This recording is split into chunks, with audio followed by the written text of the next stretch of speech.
Après avoir résisté pendant 3 siècles à l'oppression, la dépossession, l'injustice, le président sud-africain a promis dans son discours annuel à la nation, prononcé il y a quelques heures, de surmonter cette nouvelle épreuve, à savoir la pandémie de coronavirus. L'Afrique du Sud, pays officiellement le plus touché du continent, avec près d'1,5 million de cas pour près de 47 000 morts et qui fait face aux nouveaux variants. Et ce discours à la nation du président Cyril Ramaphosa, on va le décrypter avec Marianne Séverin. Bonsoir, vous êtes experte Afrique du Sud au laboratoire Les Afriques dans le monde à Sciences Po Bordeaux. Marianne Séverin, dans un pays qui se prépare déjà à une 3e vague où les premières doses du vaccin Johnson & Johnson arriveront la semaine prochaine, est-ce que ce discours présidentiel suffira à rassurer la population ? Bonsoir. Je pense que oui. Alors, une partie de la population sud-africaine pourrait être rassurée, mais on ne le saura qu'à partir de demain s'il y a des sondages, et je pense qu'il y en aura. Par contre, une autre partie, et je pense particulièrement à l'opposition, au premier parti d'opposition en Afrique du Sud, qui n'est pas convaincu par le discours du président Ramaphosa. Ce qu'il faut comprendre, c'est que le président a bien expliqué les choses et remonté à la première vague de pandémie en Afrique du Sud en expliquant bien que toutes les mesures sanitaires avaient été prises. D'ailleurs, le confinement en Afrique du Sud a été un des plus sévères du monde, puisque l'Afrique du Sud est restée confinée presque un peu plus de 6 mois. Donc là, on voit quand même que le gouvernement agit avec précaution, mais tout en suivant l'expertise du comité de professionnels de la santé, d'experts qui sont très renommés et qui eux-mêmes font de la pédagogie régulièrement sur les ondes afin d'expliquer à la population pourquoi il est important de se vacciner, pourquoi il est important de respecter les mesures barrières et quelles sont les difficultés qu'il y a eu avec le premier vaccin, qui fait que très rapidement le gouvernement a pris la responsabilité d'abandonner pour accéder à l'autre vaccin qui va arriver dans quelques jours. Et il se trouve qu'en pleine crise sanitaire, l'Afrique du Sud est à nouveau rongée par la corruption. Quelles sont les propositions du président Ramaphosa sur la question ?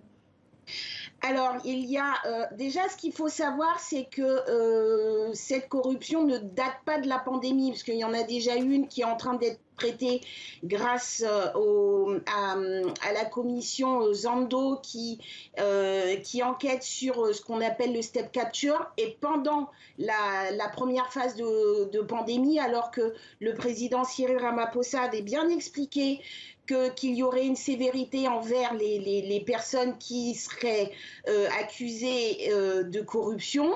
En dépit de ça, on s'est aperçu très vite qu'il y a des entreprises qui ont été créées justement pour, soi-disant, vendre des équipements de protection contre le coronavirus. Et il y a eu une enquête de menée et 164 contrats ont été épluchés et un certain nombre de personnes ont été arrêtées. Alors, il a annoncé qu'il y aura un comité national anticorruption qui sera totalement indépendant, dont les membres vont être nommés dans quelques temps. Et ce comité a cette particularité qu'il ne sera plus obligé de s'adresser au gouvernement, mais il devra s'adresser en priorité au Parlement, ce qui peut éviter les conflits d'intérêts. Alors, autre fléau, le taux de chômage, évidemment, qui est au plus haut depuis la crise de 2008, 31%, et des réformes économiques et sociales qui tardent à venir. Comment expliquer cela ? Alors, les réformes qui tardent à venir, en fait, elles ont été stoppées net avec la pandémie, parce que je me souviens bien que l'année dernière, à la même époque, le président Ramaphosa avait déroulé son programme économique et social et a largement insisté sur la réforme. Et on sait tous ce qui est arrivé, c'est que quelques temps après, donc c'était en février et en mars, le président a averti que la première vague de pandémie touchait l'Afrique du Sud. Donc il a fallu malheureusement faire des choix. Et tant que cette pandémie ne sera pas réglée en Afrique du Sud, il sera assez difficile de gérer l'économique et social. Donc finalement, le gouvernement sud-africain s'est transformé en État-providence pour subvenir aux besoins des plus vulnérables. En prolongeant jusqu'au mois de mars 2021, pardon, les allocations et puis ce qui est l'équivalent en France de ce qu'on appelle le chômage technique. Et finalement, Marianne Séverin, c'est un discours qui s'adresse aux Sud-Africains, certes, mais pas seulement, visiblement. Alors, c'est un discours qui s'adresse aux Sud-Africains, mais au dehors des frontières sud-africaines également, puisqu'il faut comprendre que l'Afrique du Sud a besoin d'investisseurs étrangers. Et pour ça, le président a dû rassurer à plusieurs reprises dans son discours que finalement, les réformes vont être là. Il y a une volonté politique de réformer le pays, de réformer certaines institutions, de permettre au secteur privé de s'épanouir, de pouvoir se développer en Afrique du Sud en coordination avec le secteur public qui doit être également réformé. Marianne Séverin, merci. Je rappelle que vous êtes experte Afrique du Sud au laboratoire Les Afriques dans le monde à Sciences Po Bordeaux.